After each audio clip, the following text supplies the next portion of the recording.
So you're moving to Seattle and you want to know what is there to do.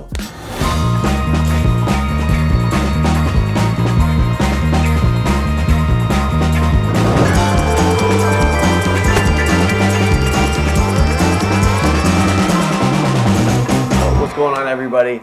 My name's Justin Gaz, and I am a local real estate broker right here in the Seattle metro area. We're helping active Pacific Northwest professionals find homes that match their active lifestyle. And in this video, we're going to talk about all the things to do here in Seattle. Why is it such a popular destination? Why do people rant and rave about coming out here, living, visiting, and eat, work, play right here in Seattle?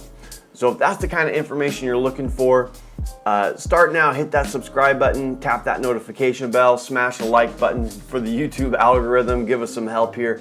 And this is the channel where we're gonna give you all the details, information, make it really, really convenient and easy for you to find exactly what you're looking for when you're doing your homework, or even if you're just planning a vacation to come out here. So go ahead and do that for me really quick, and let's get into the video. We've got so many people that are reaching out to us, asking us, you know, hey, what's so special about Seattle? I'm thinking about moving there. I'm thinking about working for this company, that company, Bellevue, Kirkland, Redmond. What's the difference of what's going on? The benefit, the really great thing about living right here on the Puget Sound is how accessible everything is. And so if you're thinking about making that move, trying to figure out what the ideal place for you, your friend, your family, whoever you're making that move with, reach out to us, shoot us a text, give us a call. That's what we're here for. We want to help you find exactly what you're looking for. So all our contact information be just down below. There's a bunch of free resources for you as well to check out, and we hope you get a kick out of that. So in this video, we're going to talk about what there is to do in Seattle. And Seattle really, really is an outdoor enthusiasts mecca. There's only a few other places that are going to offer you this type of metropolitan city, coupled with such great access to the outdoors. And I think that's really what sets us apart. Now, if you're like a lot of the folks that we work with, you're probably an outdoor enthusiast, live an active lifestyle. You might be familiar with Squamish up in BC or Vancouver, and that, you know, that what they have access to, or even some of the, you know, Southern California parks and beaches and that type of access to the Sierras, Mount Shasta, that sort of thing. But right here in Seattle, you know, with Mount Rainier, with the Puget Sound, with our parks, with everything that we've got going on, there is just a ton to do. And so I'm going to kind of make this list a little bit centered around summertime, because in wintertime, it's just a little bit different insofar as your outdoor activities. So let's start with summer. Let's start with the good stuff. And we always joke about summer. Summer in Seattle starts July 5th. Okay, so you know, in the last few years, we've been pretty lucky that it actually hasn't rained on the 4th of July, but more often than not, at least in the past, that had been the case. So July 5th is when the sun comes out. That's good for you to know. Second thing is that, you know, it stops, it's when the rain starts in summer right there at Halloween. So Halloween, that's when the rain starts, October 31st, and it just is cloudy and rainy.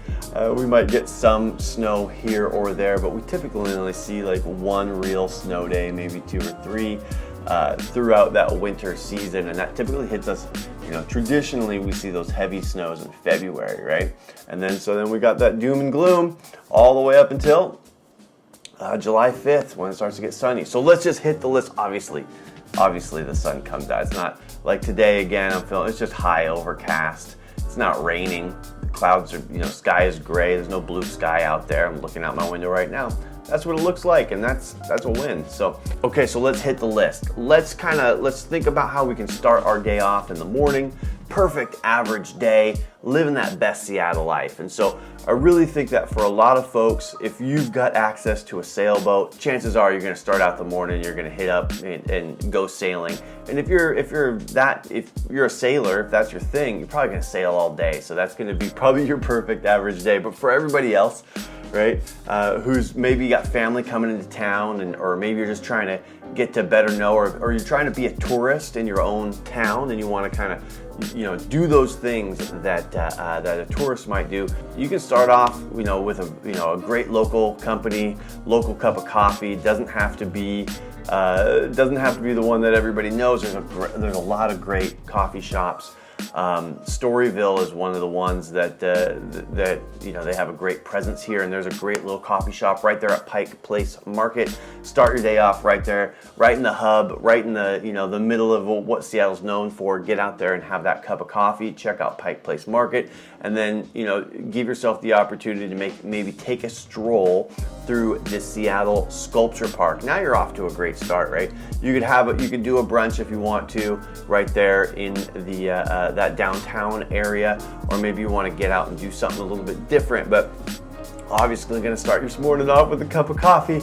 Going to go for a morning walk, hit up the outdoor sculpture park, and then you can do a couple of things from there. You're in that downtown corridor, so if you're thinking about maybe hitting up the museum, or excuse me, the Seattle Aquarium, you're super close to hit that Seattle Aquarium and do that. Might be something that you think about consider for the winter time there. But if you have a chance to get one of the festivals or one of the events that's going on at the Seattle Center, that's where the Space Needle is. That's where that big fountain is. You can get out there, and that's where they would host Bumbershoot and a few other Seattle events out there in the Seattle Center.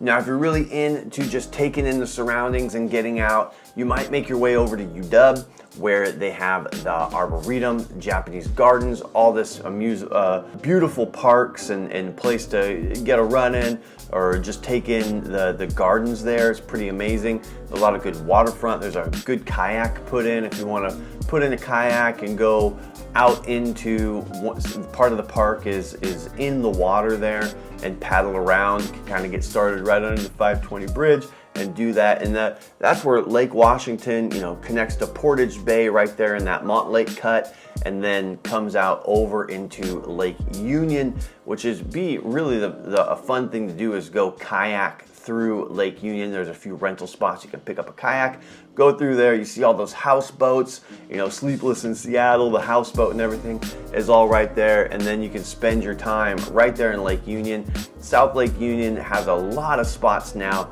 Before Amazon came in and Seattle kind of, cleaned up South Lake Union, there wasn't much going on down there. But now there's tons of restaurants, great spots to grab a sandwich or a drink. And if it's early enough in the morning, you might still get a Bloody Mary and do that kind of brunch thing right there in South Lake Union. And then those kayaks, obviously a great opportunity, and get the most out of Seattle. And you're still right in that downtown, right kind of close into that core, where you might consider going up into the Space Needle. If you haven't been at the Seattle Center, now it used to be called the Coliseum, then it was Key Arena, now it's Climate Pledge Arena. So there's a lot to do up there with the Science Center and everything else.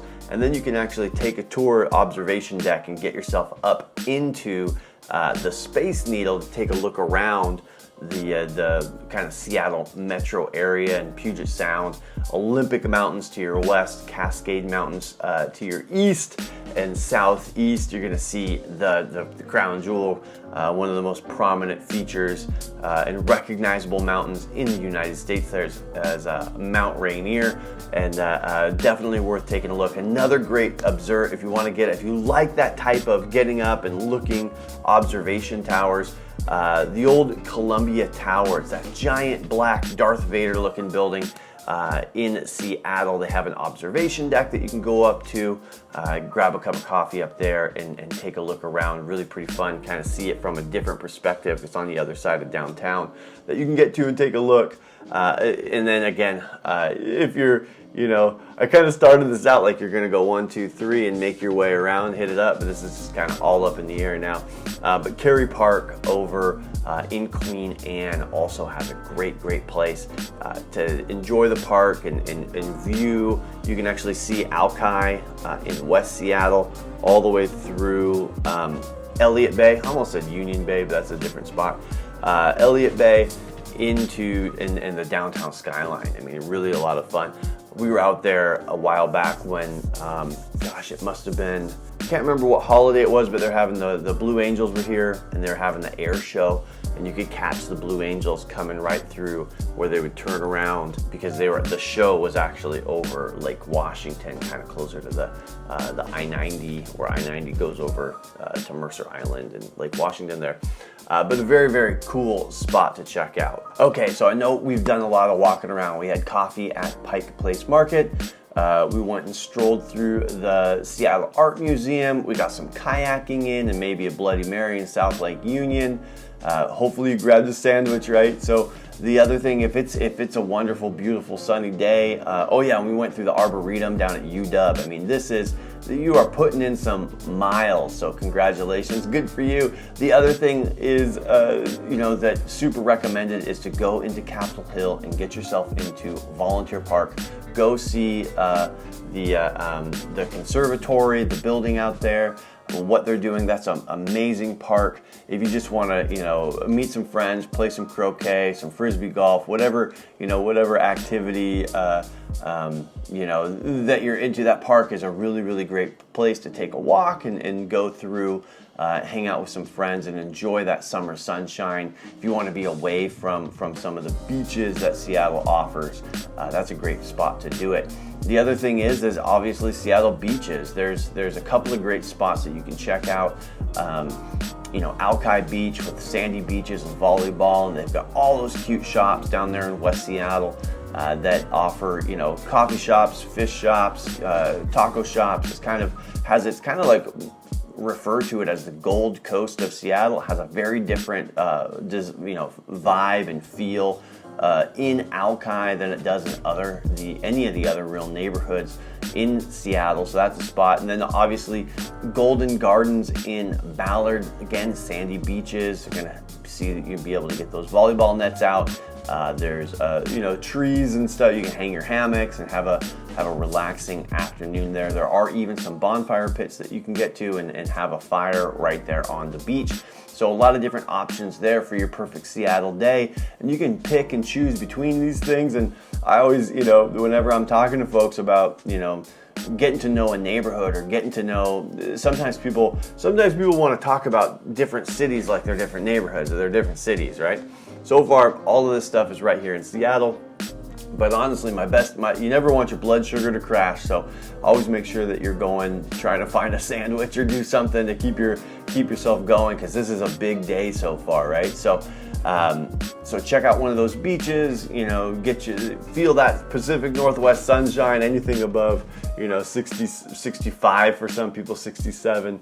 We start to see people starting to enjoy that summer weather. Obviously, if it gets up into the 70s, it's better. And don't worry, we do have days up into the 70s. Okay, so a couple of last things to finish out your perfect summer Seattle day on tour. Obviously, I want to hear, if you guys already live here, I would love to hear your top 5. Do this, perfect average Seattle day. If you've been doing your research and thinking about moving out this way, hit me up and let me know what you think you would piece together in your perfect average day.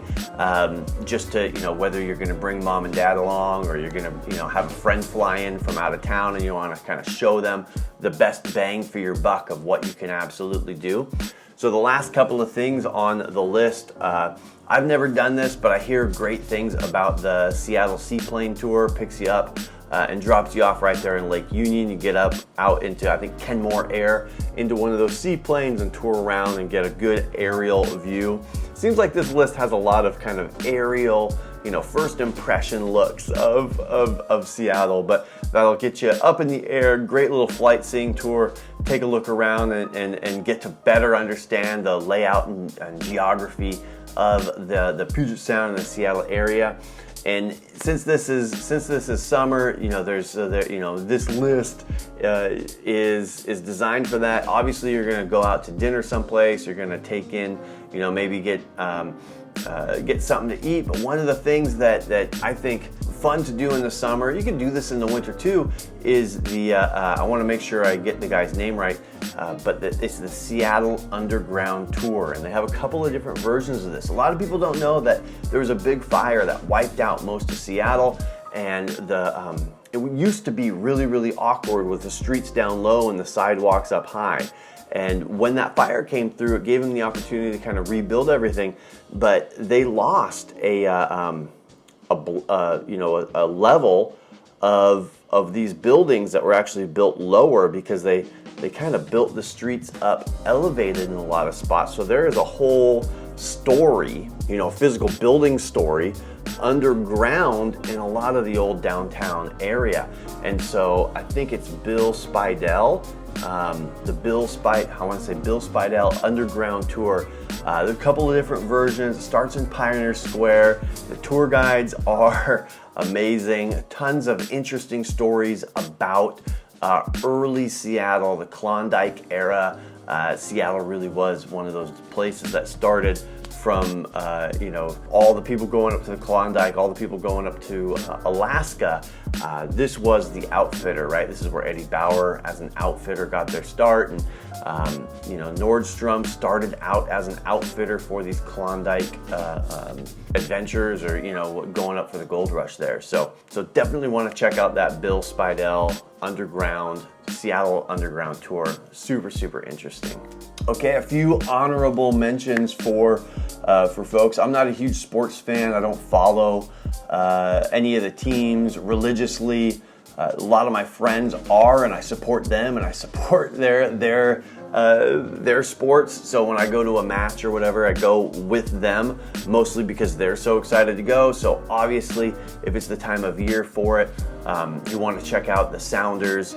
You want to check out the Mariners, now the Seattle Kraken, and obviously the Seahawks. We've done really well to have some open air stadiums. So it's a really great way to take in the summer. Personally, when I like to go to the Sounders match, because it's a 90-minute match. It's pretty easy. You can get in and out. You can have a great time. You can still go do a lot of other stuff throughout the day versus, I don't know, football. Seems like football and baseball. That is the whole day. That's the only thing you've got to do, because those games last forever. So, but that's something that you can think about doing is taking in one of the sports teams here. The Seattle Kraken, they play at Climate Pledge Arena, the old Seattle Coliseum, up there in Seattle Center. So that's one that's a little bit detached from the rest of the stadium district in South Downtown SoDo. But definitely worth checking out those guys as well, and taking that in if you're able to, and if that fits into your schedule. So a couple last honorable mentions for your perfect average day in Seattle. Obviously, we're talking about this in the summertime, so the weather's going to be beautiful. So you're going to want to hit up those beaches. You're going to want to try to get into some paddleboarding or some kayaking. You're going to want to, take your dog for a run at the dog park, or whatever you got to do. But if you're not into a lot of that stuff is free. Some of the stuff you got to pay for, but it's definitely worth it to get yourself out into Issaquah, about 45 minutes from Seattle, and do one of the hikes out there that'll let you take in some of the breathtaking views. Poo Poo Point, that's the real name, I promise you. I don't know why they didn't call it Choo Choo Point, but supposedly it has something to do with trains. But that's an easy one to get up and take a look. Mailbox Peak is something that you'll look up, tried and true. It's kind of like a must do when you move out this way, that you have to get up there. Amazing views. Mount Teneriff out there is one of my all-time favorites. It is a brutal hike out to the top, up past the falls. They have changed the trail a little bit to make it a lot easier. But in making it easier, it is longer than it used to be. But definitely those hikes, top 3 easy, access hikes to get yourself outside and take a look at that. So those are my top recommendations, just to get yourself outside, get yourself enjoying. Obviously, there's a ton of other stuff to do here. The Seattle Wheel, the tourist, the downtown waterfront tourist destinations, everything over at Pioneer Square. Worth checking out. That's where you're going to find that Bill Spidell's Underground Tour. Kerry Park and Queen Anne for the views. We didn't talk about Green Lake. Green Lake, you could get yourself a little 5K walk in around the lake. It's almost a perfect 5K around the lake.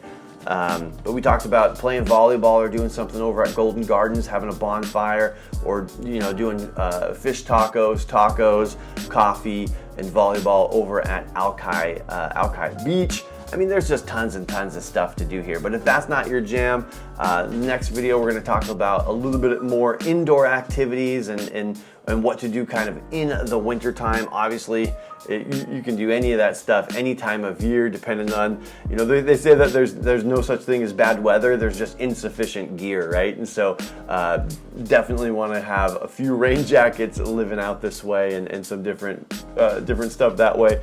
But if that's not your jam, if maybe you're more into what's going on in Kirkland, or you've got, you want to know more about Redmond, we're definitely here to help you figure out what that perfect location is for you. We're helping people make that move all the time in and around Puget Sound, from California, from Texas, even from New York and Florida, all over the United States. People are moving here every day, and we love helping people. We love hearing from you. So just reach out to us, give us a call, shoot us a text. We'd be glad to jump on a call with you and see how we can help you make that move as well.